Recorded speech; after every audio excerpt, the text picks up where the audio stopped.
Back live at Road America. The race is still underway, but there is a full team meeting of the Pac West operation at Canada Corner. I got to tell you, these guys made contact. I couldn't believe it. And what happened, look at this. Now he comes down. That's Mark Blundell on the inside. Tries to go inside, makes contact slightly, runs a little wide. Oh, and Mauricio tried to take advantage of it and got up the inside of Ribeiro, clipped him, and ran over and hit his teammate Blundell. All because of that. Interesting, last year, Mauricio and I went out together. We made contact at turn 1 when he spun there. I don't think I want to be a teammate. On board with, Ribeiro was a little slow out of the kink. Blundell dives down the inside, gets through okay, runs a little wide. Little contact, nothing big, accelerates. Oh, and there Mauricio comes into vision there where he clipped across the front of Ribeiro. He was taking advantage of both there, going slow and tight through here. Now look, Mauricio tried to dive up the inside. These guys look like they maybe made just a little, yeah, you just saw it move the front of his car, of Ribeiro's car, the second car. Mauricio tries to take advantage. Ribeiro comes back, clips him. Boy, he almost got him up on the air a little bit there. Spun him around. What a day we are having. Another incident of wheel-to-wheel contact, and that means someone goes up in the air. Here's the view from Blundell's car once again as they're beginning to climb the hill. Here comes his teammate across his bows, and bang.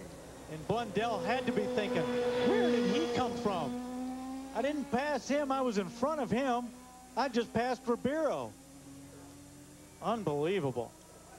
Well, Andre Ribeiro, it appears, is also out of the race. He's standing by with Jan Bikas.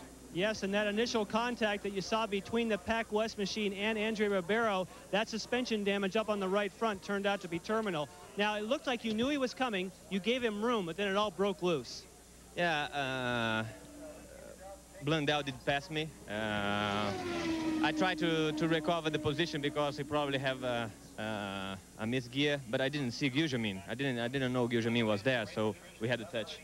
Now tell me, earlier, Greg Moore went off the course. We had reports you may have had contact with him. Is that the case? No. We never had contact. He probably put the car on a position that he would never pass me. It's that place of the track is a position where you have to go wide, and I didn't see him.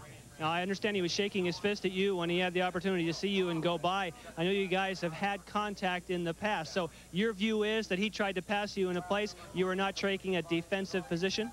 No, that place is not a place to pass. Definitely not. You can pass at the end of the straight on the braking, but not there. So unfortunately, he made a mistake. Now tell me, here's the big question. This race has been breaking loose ever since the green flag. People running into each other, all kinds of problems. What do you think is going on? Obviously, in this particular incident, you feel someone came in, you gave them room, there was contact, but there's a lot of very aggressive driving and people not giving each other room, it looks like. Well, the thing is, the track is very, very slippery, very, very difficult out there. So I don't think it's a problem with drivers, but it's very difficult to drive out there now. Thank you, Andre. Thank you. All right, thank you, Jan. For Mauricio Gujamin, his 5th DNF of the year. For Mark Blundell, his 3rd, and only his 1st since the Milwaukee Oval back in June. And of the top 10 men in points, the 10 men with a shot at the PPG Cup and that $1 million bonus, 3 are now out of the race. Gilles de Ferran, Andre Ribeiro, and Greg Moore. I'll tell you, this has been a wild race. There hadn't been much rhythm going. I mean, it seems like every time the race starts to get into some form of rhythm, something happens. We get a shuffle around in the pits, and these have been pretty big accidents around here. Of course, it's such a fast track. There's so little downforce in these cars, and they're all trying to make something happen. They're trying to score those points. With that championship out there, perhaps a touch of desperation. The race continues, and we'll be back live for more from Road America. Stay with us.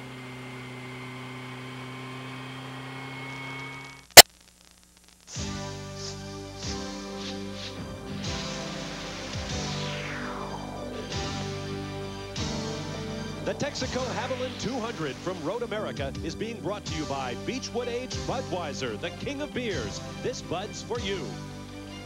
By Restore, manufacturers of innovative products for your car and truck. And by Honda, who offers an impressive family of cars, sport utility vehicles, and minivans. From high overhead, welcome back to an interesting day at Road America, but there's more great racing coming on ESPN. The NASCAR Winston Cup cars will take to the most spectacular half mile in the world, Bristol Motor Speedway in Bristol, Tennessee, for the Goodies Headache Powder 500. Saturday, August 24th, 7:30 p.m. Eastern, 4:30 p.m. Pacific. Bob Jenkins and the gang will be in Bristol for the Goodies Headache Powder 500. Here at Road America, we are once again under a full course caution after an event marred by yellow flag after yellow flag. Let's get down to the pit lane.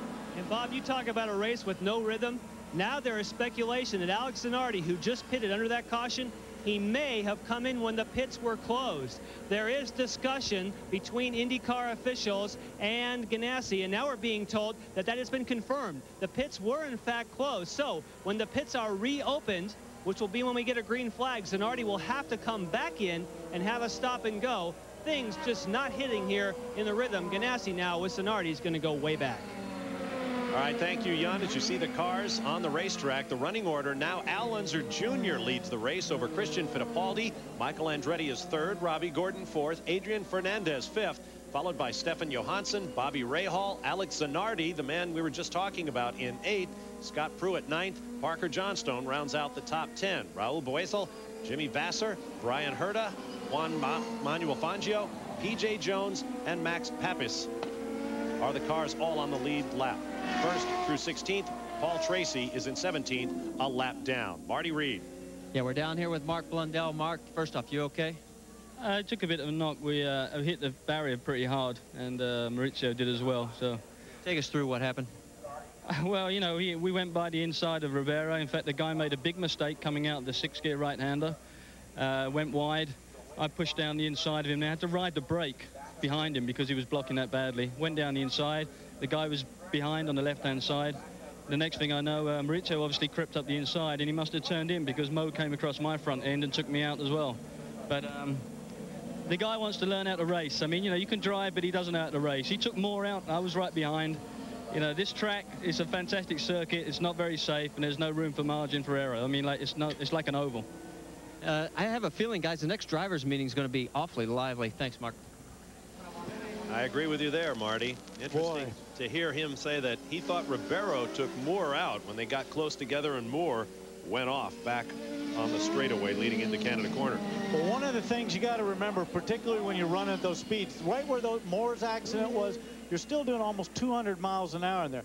You've got to respect where the other guy is. You just can't move around and think this is my track and chop a guy. If the guy puts a wheel in the grass, that's as much as hitting him, because if his wheel goes in the grass, it's going to spin the car. And we saw the same thing with Zanardi and Gilles de Ferran at the beginning. Zanardi came across. Gilles de Ferran has nowhere to go. You got to give him that space. That's part of driver etiquette. You know, you're still racing out there, and it's as much their responsibility to look after the other guys as it is themselves. Now we're being told by timing and scoring that Alex Zanardi, a moment ago I told you he was 8th, but because of that pit violation that Jan Bikas described, he is going to the back of the line. There you see Zanardi. Meanwhile, Marty Reed is standing by with the other half of the Pac West team. Yeah, we're down to Maurizio Guzman. Mo, first off, you okay? Yeah, I'm fine. It was a pretty big hit, but not a very good day. Mark Blundell was not too complimentary of Andre Ribeiro. Take us through from what happened in your perspective. Well, basically, they were fighting for a position. Andrea went wide. Mark got him. On the meantime, I made my apex a lot early, and I had more momentum. I got both cover, and Andrea just turned on me. When he turned on the back of my car, sent my car over Mark, and it's just, there's a lot of people out there that not really paying attention to what they're doing right now. Maurizio Guzman, he's out of this one. Out indeed. And of course, all these crashes impact the points championship and that $1 million championship bonus. Andre Ribeiro and Greg Moore, by dropping out of the race, are eliminated from those list of 10 drivers. Here are the standings right now with 23 of 50 laps complete, approaching the halfway mark in this race. But perhaps more important is the championship picture. Once again, 10 drivers came into this race with a shot at the title. Now, if points were awarded based on present position, this is the way they would look. Al Unser Jr. taking a 3-point lead over Jimmy Vasser, with Alex Zanardi third, Christian Fittipaldi fourth, followed by Michael Andretti, and the rest as you see there. And Bob, something interesting there. Not only would he take the lead, and of course it would be his first win of the year if he was to win from this position, and there's a lot of racing left to go, but also what it would do would put Zanardi right in the hunt to get at Jimmy Vasser. So it appears that our championship group of 10 may be cut to perhaps as few as 6 with 2 races to go at Vancouver and Laguna Seca. The green flag waves as Al Unser Jr. leads the field over the brow and across the start-finish line. Good to see little Al out front. He hasn't been out there a lot this year, and I know he's got to be pumped up right now. He's going to be driving that thing awful hard. But the guy that also has got to be worried about the situation is Jimmy Vasser, who's back there in 11th spot. He's got to know that little Al's up in front. That championship is slipping away from him at the moment. Only the 3rd race this year that Al Unser Jr. has led. Of course, he has not scored a victory, but he remains in 2nd place, and at this juncture in position to take the lead in the points championship. Parker Johnstone going down the inside of Scott Pruitt.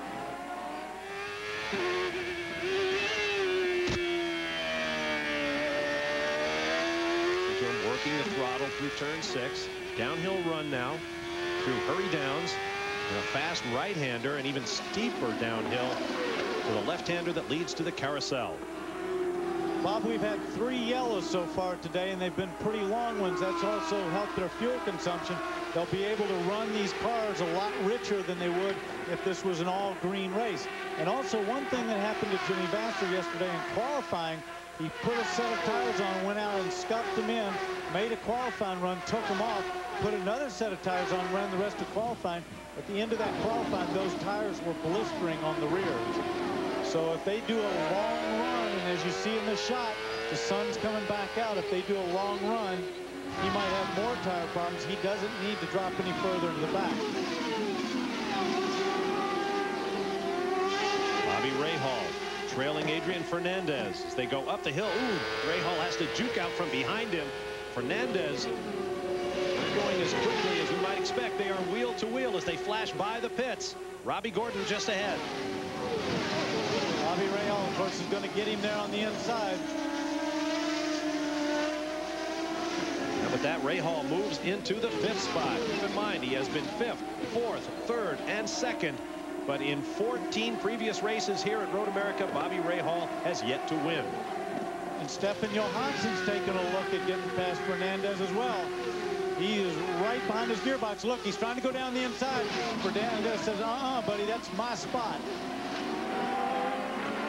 All this at the halfway mark of the race. 25 laps complete. And 6 times in the 14 previous runnings of this race, the leader at the halfway mark has gone on to win the race. But if you're into numerology, only 3 times previously has the winner of this race gone on to win the series championship.